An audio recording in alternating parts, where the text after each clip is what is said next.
On this episode of Northport Newsbreak, we are back again with urban forester Ryan Pieper. Welcome back again, Ryan. Hello, Madison. Thank you so much. So glad to have you here every single time. And the topic this go-around is green spaces in our community as we continue to grow and maintaining those and urban forests here in Northport. So let's start at the very beginning. Can you provide an overview of the current state of the green spaces and urban forests here?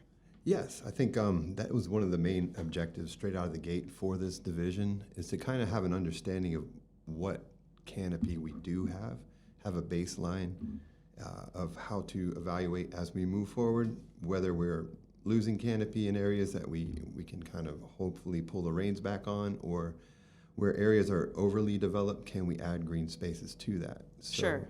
We did have a Northport tree canopy assessment, and it was finalized in May. So I actually have brand this new. report Awesome. for you, if you'd like to take a look at that. Thank you. Sorry, everybody listening, you don't get to see it, but I Yeah. get to see it. It looks very nice. Maybe a podcast in the future on there you go. that. Yeah, absolutely. But we were able to utilize a couple tools.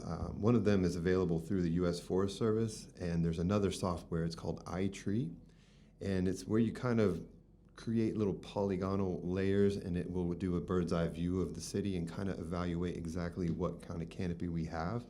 And the calculations came out. They're not exact by any means, but there was some figures that we have about 34% trees and tall shrubs, 14% ground cover, grassy vegetation and such. These calculations does not include the Myakka State Forest or the Orange Hammock Wildlife Preserve area. So that's kind of a baseline, knowing where we are to know how we move forward, where we're losing canopy and where can we make adjustments. Sure, right. So there are, wonderful areas like our parks. I believe there are 25 parks in the city that we can, add a lot of canopy to, and definitely public spaces and right-of-ways and things of that nature. So, yeah. So then what kind of, I know you mentioned the bird's eye view thing, but what kind of strategies are you employing to preserve what's here already as we continue to grow very quickly? Okay, so yeah, every project that does come into the city, we're going to review through the division, whether it be residential or commercial. So we're going to look to preserve where we can. Yep. Where we can't preserve, we're going to plant, and where we can't plant, we mitigate. So that's kind of the tiered approach as we review. I remember this from past episodes. So I think that's kind of the framework of the division is, realistically, we can't save every tree, and we, can't not sacrifice some of the canopy to accommodate the growth that we have. But also through good code language, which the ULDC has been revisited and adopted. Yes. So it's going through its finalization of the new language. So that will give us teeth in the game as it relates to preserving trees where we can. Right. So land acquisitions are another one. Just anywhere we can, save a tree for preserve. So that tiered Mitigate. approach. Exactly. I'm going to have that down at the end of this. So then how can the city balance, since we know we can't stop the growth? The growth is coming and is here. So that's happening. How can we balance urban development, like what their needs are, with conserving green space? So it is a balancing act. We just really kind of look at, just because there's a tree on the property doesn't mean it's going to be a successful endeavor if we do preserve it. So if we can avoid impacting that, great. Where we can't, again, the tiered approach, I keep saying that over, you're going to smack me in the head here. Right. But, no, it's good. You can hammer it in. Yeah. And it is exactly that. Every site is specific to itself. Every tree in that site is specific with itself, too. So we want to be realistic. If we can preserve a tree just to preserve it, and then throughout the project it dies, what was the point of it in the first place? Right, so, right. There's got to be strategy behind it. Correct. So implementing, avoidance efforts and measures like barricades and things will allow for that tree to be able to endure the construction process. Right. And then where we are lacking, where can we plant the right tree in the right place? That will be a successful endeavor. Absolutely, yeah. So then so after talking about growth that's coming and kind of in progress, how do you approach creating new green spaces in places that are already densely developed? Okay. So these are what really excites me is, getting canopy in the ground. We do have this tree fund that's available to us for reforesting efforts. There's interest in creating micro-forests throughout the city. Some areas that have been, just cleared in the past and have just been mowed and maintained for no real good reason. Why not return that to a native canopy, where we can do these micro-forest efforts? Right. And like I mentioned, at the parks or playgrounds, where we can provide shade. So it's not just putting a tree somewhere. We can actually have an objective with the plantings. We can do also like at the Garden of Five Senses, where we added the fifth taste element. Yes, the fruit trees, right? Yeah. So I'd like to implement that throughout all of the parks in the city, if able. Definitely. It's neat to have that availability for the community, just to have access to a bunch of free avocados and mangoes and cherries and things like that. It's pretty cool. That's super cool. I got to go over there and see if I can. Actually, I have no idea what's in season or anything, but I'll have to go over there and check it out regardless. There you go. So when it comes to microforests, the purpose that would serve is creating habitat, right? Is that kind of the main goal of a microforest? Sure.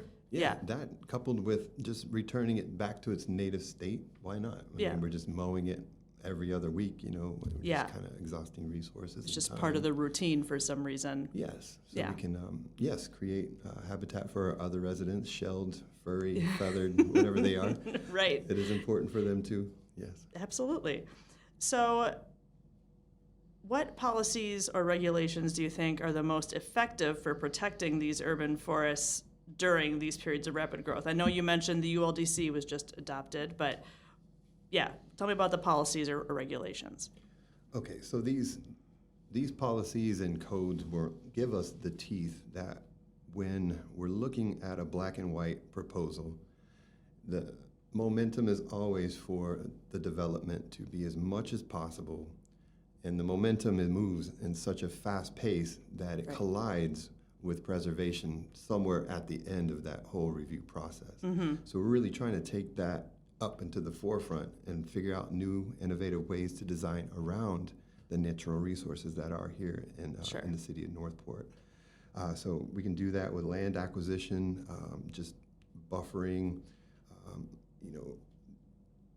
other ways of construction technologies that are available for exploration, not just because they are easier to just put that to the wayside and plow through that. Let's get that to the forefront and use that as a starting point. Yeah, love it.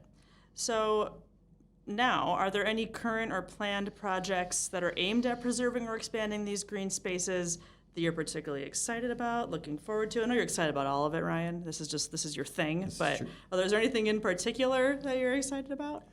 I'm thinking one that we're really looking to move forward with in the next year or so is the Jockey Club. There's some large areas there that are just what we said, just mowed and maintained week after week. And if we can start there and see if that could be somewhat of a pilot project, and I think immediately that's going to be one as far as it relates to the microforest objectives. But playgrounds, I would love to get some shade out there. It's just so hot. Especially in these months. So you're just cooking out there. Exactly. And these poor kids, they want to get out and play. And we want them off hot these equipment. Screens. You're right. Want them off the screens. Exactly. So that could be another option available. Sure. So let's say all the proper preservation measures are taken, everything looks good. What do you envision for Northport's urban forest and the green spaces in like 10, 20 years? I know you mentioned some percentages that we're at right now. Are there goals that you foresee in the next 10, 20 years? Sure. Again, it's kind of a balanced approach. We can't save everything, and we want to build out and have beautiful facilities and places to shop and roads to get there too.